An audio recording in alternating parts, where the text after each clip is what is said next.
Bonjour, que la paix soit sur vous.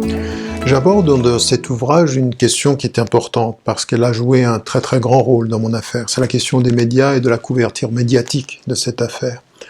De bout en bout, je veux dire que jusqu'à ce jour, j'ai vécu un lynchage médiatique, un déluge de textes, d'articles et de reportages qui finalement se résumaient à donner crédit à la parole des plaignantes et à me considérer comme le coupable idéal. Alors j'étais habitué dans les années passées d'être considéré comme un personnage qu'on présentait comme controversé, etc. Ici, ça a dépassé tout ce qu'on pouvait imaginer sur le plan du traitement médiatique.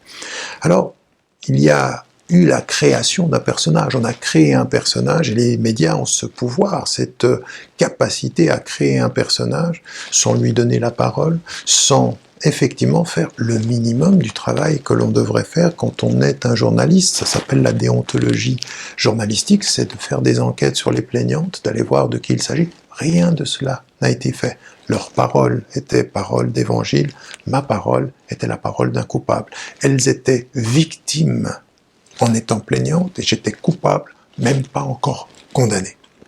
Donc on a de ce point de vue-là, de la part des médias, un rapport à la réalité qui est un traitement dont on peut questionner l'idéologie, l'honnêteté, et dans ce livre, je mets en évidence des contre-vérités qui ont été rapportées. Je parle en l'occurrence de la dispute qu'il y a eu entre Mediapart et Charlie Hebdo, de comment finalement cette affaire a révélé la réalité de ces tensions autour de la question de l'islam et comment, en l'occurrence, les médias se déchiraient au travers de ceci, mais toujours avec un consensus. Je devais être le coupable idéal et je représentais d'une certaine façon un certain type de discours que l'on veut tenir et que l'on tient sur l'islam.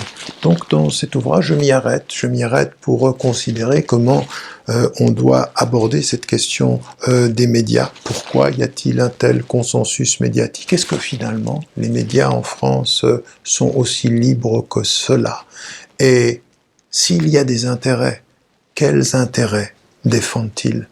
L'égalité des citoyens ou l'intérêt d'un certain nombre d'idéologues ou d'un certain nombre de multinationales?